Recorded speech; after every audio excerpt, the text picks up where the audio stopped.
Hi friends, it's Lethea from Farm View Creators. Today we're going to work on the Nativity Blessings Baby Jesus ornament set. This is a set of 3 and I just love it. I have completed this set 4 times now. That's how much I love it. So I'm just going to pull off all the pieces. The words are double layered so that you can have like a two-tone look to it. And I am going to stain the fronts and backs of all 3 ornaments with my Van Dyke Brown Antiquing Wax from Paint Couture.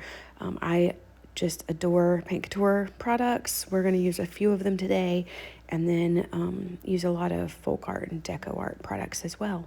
So I'm just going to get his manger, and then I am going to go ahead and stain the words, and I went with a sponge dauber to stain the words because they are very, very, very delicate, and sometimes my terry cloth covered sponge will catch and pull on these tiny pieces, and I did not want that to happen. These pieces are cut so beautifully by Christina at the Rust Covered Cottage. I love them all. So now I'm going to go in with Barn Door. This is a matte folk art color. I just love this kind of a taupey brown gray color. It's just a really nice neutral. I use it frequently. I'm going to use my weeding tool just to get some of that excess paint out of the little crevices. The manger I decided to go back on with a paintbrush just to get a better layer on that. And then I'm going to use that same square end paintbrush to get the little hearts on the greenery.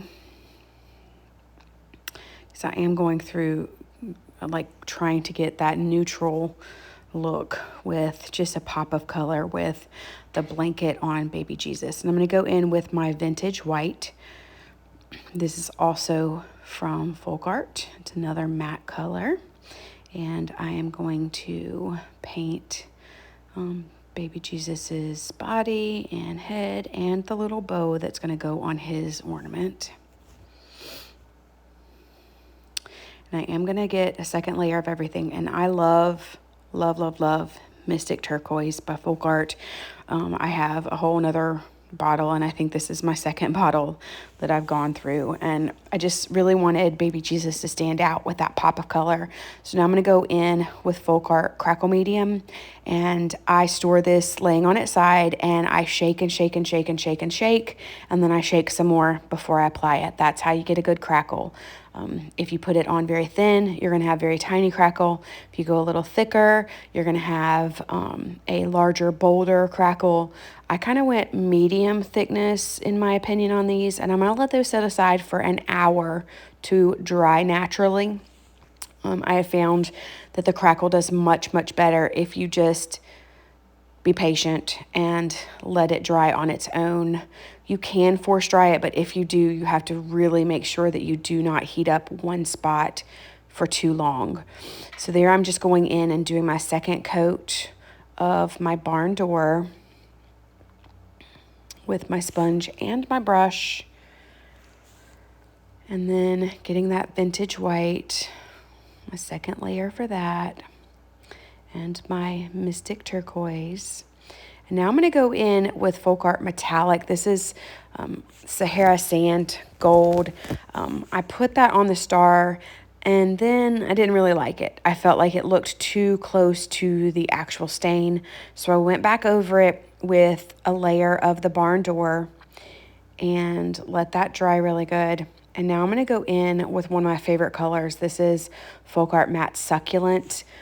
It is just a beautiful, beautiful shade of green. It reminds me of Autumn Sage from Paint Couture, but it is a little thinner, so I will do 3 coats of the green on the greenery. And I am just brushing that on with a very small square end brush. It's not too small though. And just trying to really work it in and not get too much in all those nooks and crannies between the leaves.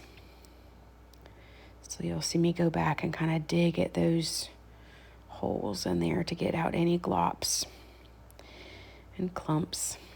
I'm going to let that dry really well, And there I went in with another layer of the barn door, and then I decided I later wanted to put just a little bit more Sahara sand on there to give it a little bit of a sparkle, but then I also went in and swirled in some of that barn door to make sure that it was not too close in color to my stained pieces, because I did want that contrast.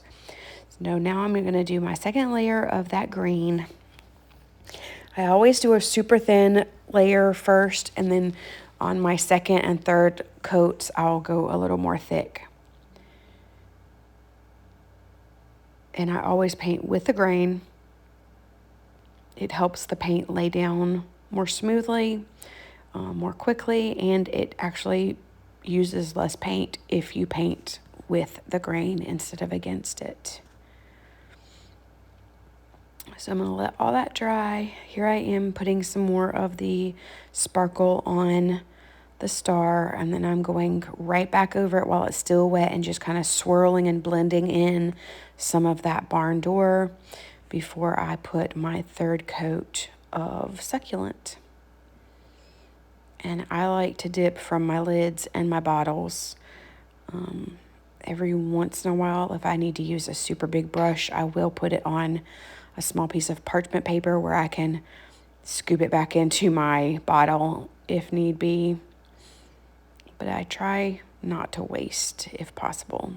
So it's been an hour and all of my pieces are dry, so I'm going in with Buttermilk by Deco Art. It's part of the Americana line, and I am putting a heavy coat of Buttermilk across that crackle.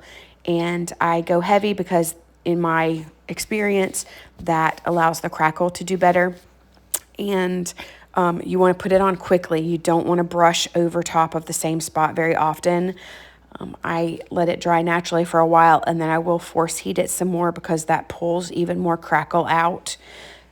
And now I'm going in with my Debi's DIY Dark Wax and my dead flat. So I just kind of gave everything a little bit of dimension with that dark wax, just distressing it, especially around the edges. And then I'm going in with my favorite paint Couture Topcoat, which is the dead flat, and it takes out all that shine unless you're using metallic paint. And now I'm hitting that backboard with that crackle. It just really enhances the crackle and gives it that aged look. And then I'm going to protect everything with a layer of my dead flat. And I'm going to get that really, really, really dry before I start assembling. I also like to put all of my pieces together before I glue anything down, just to make sure that I'm happy with it, because it is not too late to go back and change anything. You can sand things off. You can put more layers of paint on top, whatever you feel like you need. Just placing this on here, and I did kind of play around with my words later. I did not want my adore him to be straight on the piece, so of course it was after I put glue on it, I kind of swirled it around, mainly because the holy is not straight across, so I kind of wanted that same vibe on all the pieces. But first I am putting that top layer with the barn door on top of the stained piece, just making sure that adheres really well. Again, these are very delicate words, so you kind of have to wiggle them around to get them to line up, and that's fine. I love the contrast of the cursive, delicate top word versus the second word being kind of that chunky modern font. I am using my art glitter glue. I refilled my bottle with my 16-ounce refill, and I love this glue because it sets up quickly, but not so quickly that you can't wiggle things around like I do here with the Adore Him, and then it will dry clear, so all that glue you see around, it's gonna go away. So I'm not really worried about that. And the best thing about it is it does not stick to your fingers and make them crusty. I am a very, very, very messy crafter, so I will end up with glue everywhere. everywhere. It's one of the reasons I have a love-hate relationship with Stick Fast. And there we have them. And then this morning I took pictures of them outside. I just love how they turned out. They look so beautiful. And then here are the first set that I painted on my tree. I hope you enjoyed this video. Thanks for watching. Be sure to like and subscribe. Bye.